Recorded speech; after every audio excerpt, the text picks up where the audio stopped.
अस्सलाम वालेकुम। उम्मीद है आप सब लोग खैरियत से होंगे, बेहतरीन होंगे। आज का हमारा मौजूद गुफ्तगू है ट्विटर, ये नीली चिड़िया। इस नीली चिड़िया के आने की खबरें 2001 से ही शुरू हो चुकी थी, मगर इसका बाकायदा जन्म 21 मार्च 2006 में हुआ।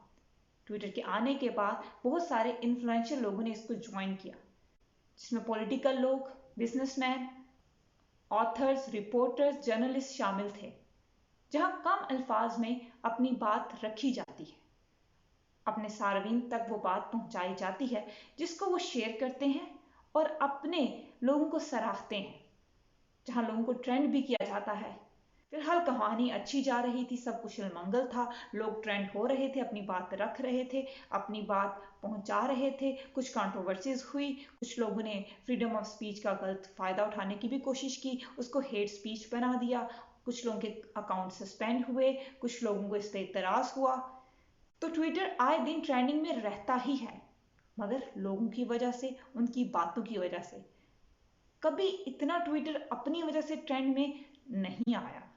कुछ बातें हुई ट्विटर के अपने बारे में भी, कुछ ड्रामे हुए, मगर हवा हुए।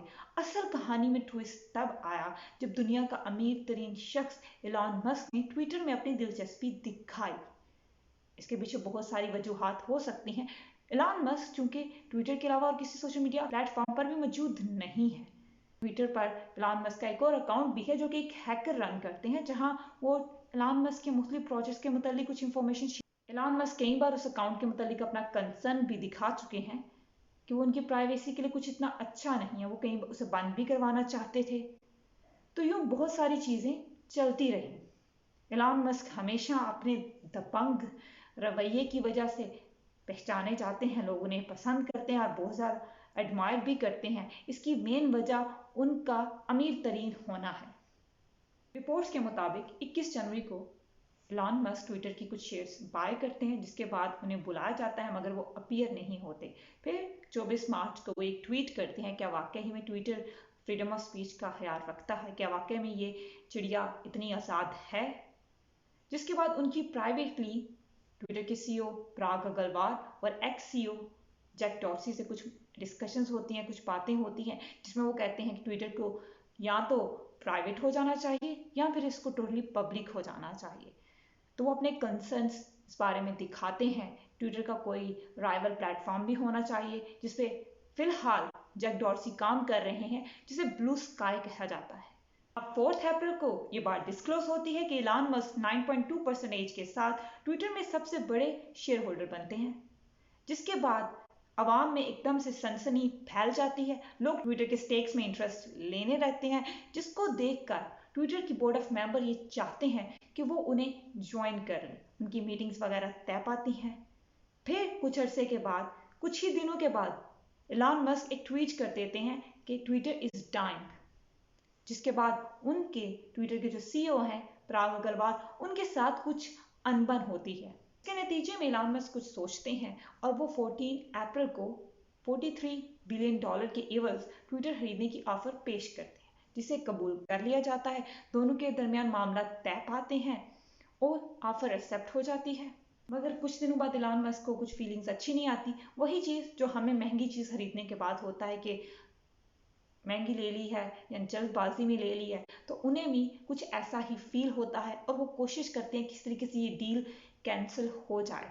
मगर अब ट्विटर वाले अड़े हुए थे, वो किसी सूरत ये नहीं चाहते थे कि ये कैंसिल हो, क्योंकि वो ऑलरेडी एक और प्लेटफॉर्म पर काम कर रहे हैं। Jack Dorsey already Bluesky के ऊपर काम कर रहे हैं और अब वो ब्लू स्काई को ही ट्विटर के राइवल के तौर पर लाना चाहते हैं।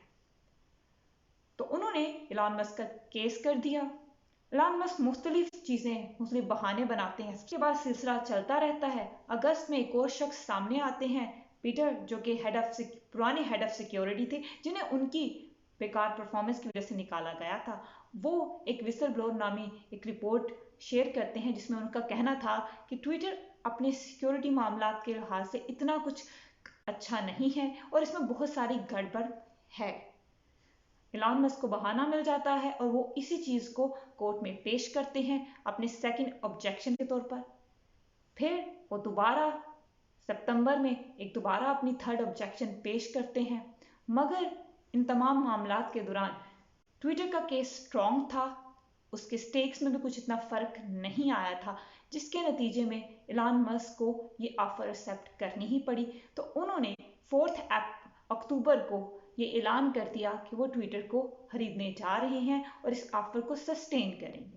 इसके नतीजे में 27 अक्टूबर को ऑफिशियली इलॉन मस्क ट्विटर को टेक ओवर करते हैं और ट्विटर पर तांडव मचा देते हैं। जब असल वजह इलॉन मस्क की ट्विटर की डील को कैंसिल करने की थर्ड वर्ल्ड वॉर के कंसर्न थे, जिससे वो कुछ डर रहे थे। तो वो चाहते थे किसी तरीके से ट्विटर की ये डील कैंसिल हो ही जाए, मगर उन्हें ये ऑफर एक्सेप्ट करनी ही पड़ी। जितेंद्र सिंह के साथ इलॉन मस्क ट्विटर के ऑफिस में हल्ला बोल देते हैं। आते ही वो ट्विटर के सीईओ पराग अग्रवाल को फायर करते हैं, कुछ और लोगों को निकालते हैं, रिमोट जॉब्स के खिलाफ हो जाते हैं। वो ऑलरेडी रिमोट जॉब्स के खिलाफ है। वो कहते हैं कि ऑफिस में काम होना चाहिए और 7 दिन काम होना चाहिए, क्योंकि मैं 7 दिन सुबह से रात तक काम करता हूँ।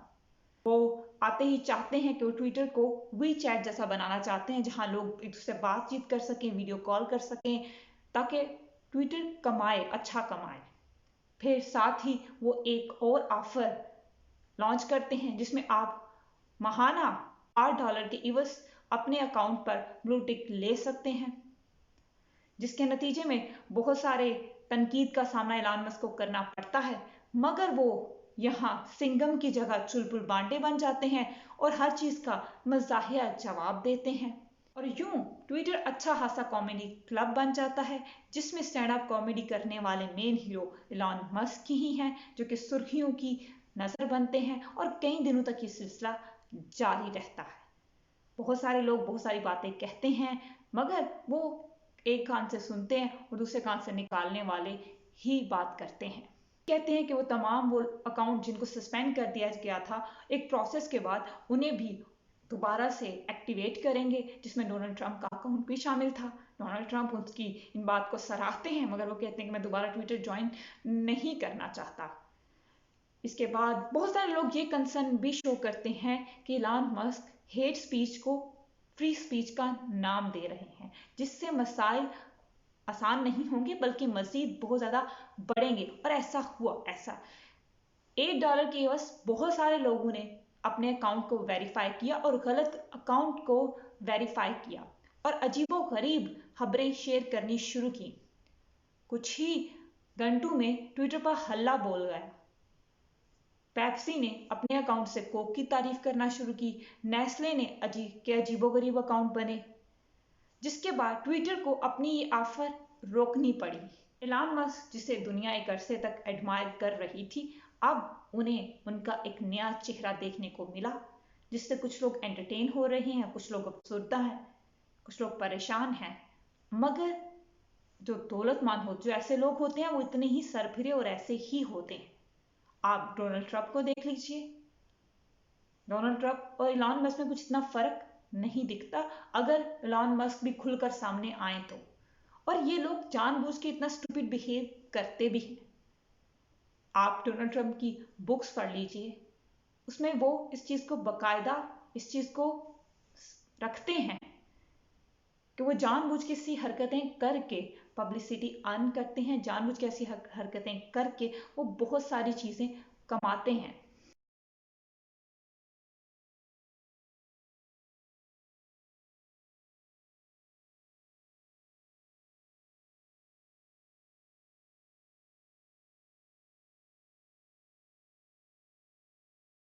आने वाले दिनों में देखने को मिलेगा कि इलॉन मस्क ट्विटर को किस तरफ लेके जाते हैं, ट्विटर का क्या बनता है और इलॉन मस्क के कौन कौन से नए रूप देखने को मिलेंगे। तब तक के लिए अपना ख्याल रखें, खुश रहें और please like share and subscribe.